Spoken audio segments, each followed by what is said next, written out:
may I add my thanks on behalf of the musicians of the Heisey Wind Ensemble for your attendance this evening and a grand celebration of a concert that we're calling Once Upon a Time.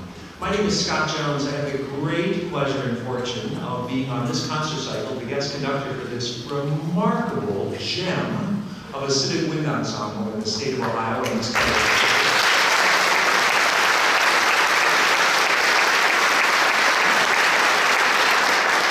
It has been a little bit of a love fest for the last 5 Monday nights because I have reminded these musicians just what a great resource and what a wonderful gift this ensemble is to this part of our state.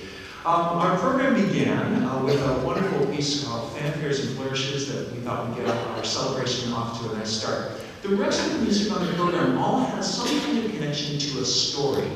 And the very next piece on our program is a 3-movement collection of music based upon Irish street ballads. Now, I'll let you know, if you're not familiar with Irish street ballads, as many of us aren't, that very often Irish street ballads have a little bit of a sense of humor to them, and 2 of the 3 street ballads that you are going to hear this evening are very much based in a humorous type.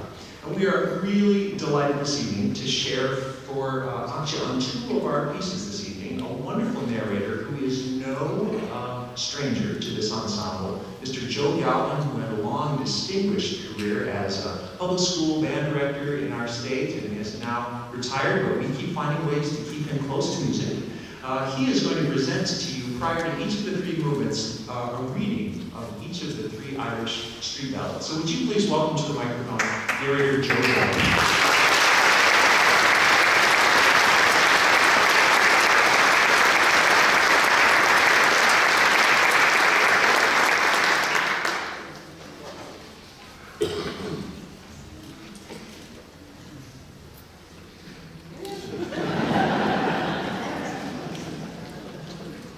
Oh, 'tis of the bold major tale I'll relate, who possessed a fine house and a charming estate, who, when possible, always his pleasure would take from morning to night on a boat on a lake.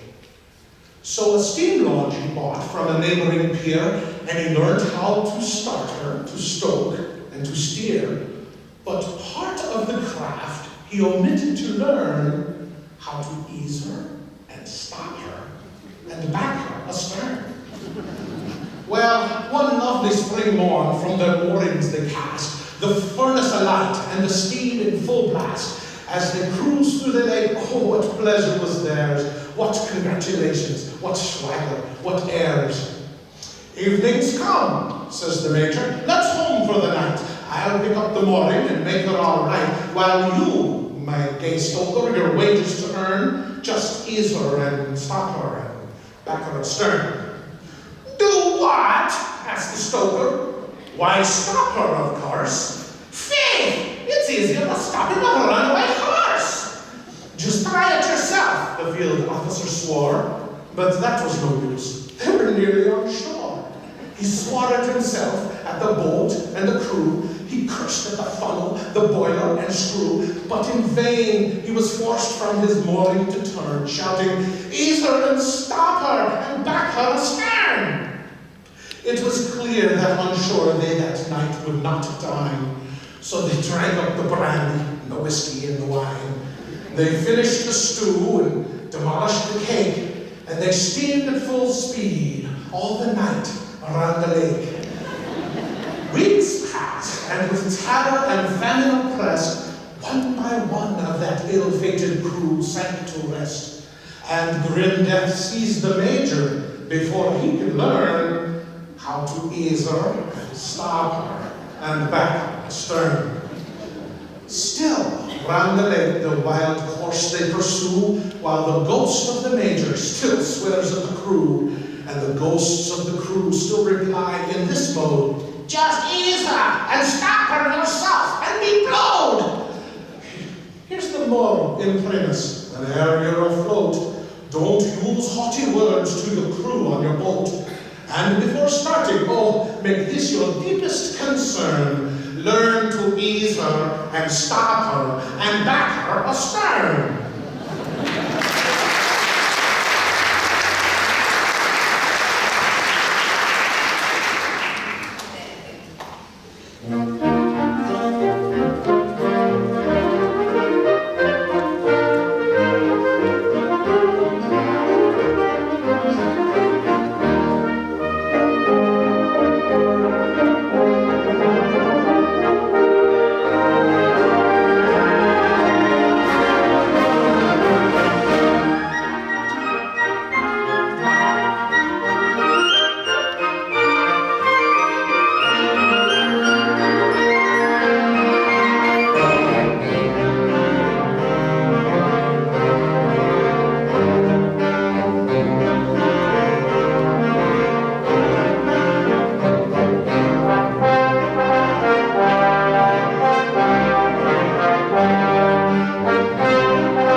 you young gallants that follow the gun, beware of shooting at the late setting sun, for it's little you know of what happened of late to young Molly Bawn, whose beauty was great.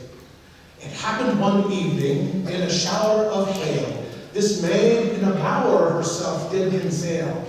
Her love being a shooting took her for a fawn. He levelled his gun and he shot Molly Bawn. And when he came to her and found it was she, his limbs they grew feeble and his eyes could not see. His heart it was broken with sorrow and grief. And eyes up to heaven he implored for relief. And he ran to his uncle with the gun in his hand, saying, "Uncle, dear uncle, I'm not able to stand. I shot my own true lover, alas, I'm undone, while she was in the shade by the setting of the sun. I rubbed her fair temples and found she was dead, and a fountain of tears for my darling I shed. And now I'll be forced by the laws of the land for the killing of my darling, my trial to stand."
There was an old man down by Kellybun Brae, rightful, titiful lay. There was an old man down by Kellybun Brae, had a scolding old wife for most of his day, with a rightful dador, titiful low, full da-da-do, da-do, da-da-day. One day as this man walked out in the glen, sure he met with the devil. He says, "How are you then?" Says he, "Me old man, I have come for your wife, for I hear she's the plague and torment of your life." So the devil, he hoisted her up on his back and hot-foot for hell with her than he did back. And when at the finish they got to hell's gate, sure he threw her right down with a thump on her pate.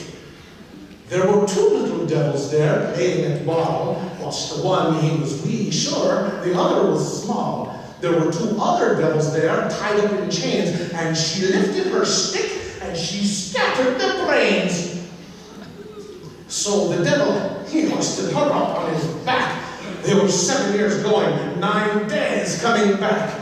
Says he, "Me old man, here's your wife, safe and well, for the likes of herself we would not have in hell.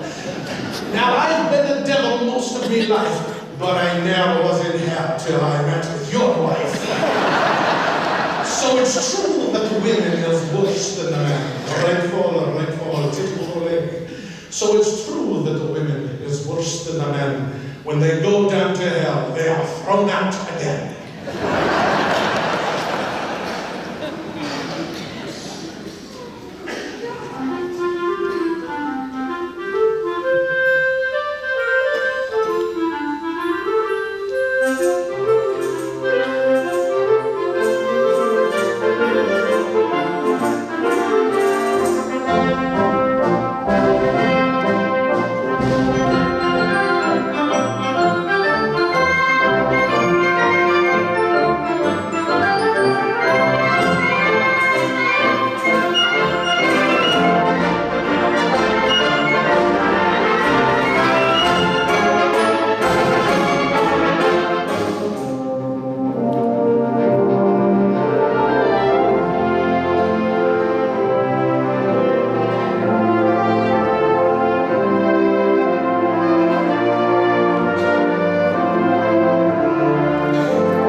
And he's a technical expert. Joe Galvin, ladies and gentlemen.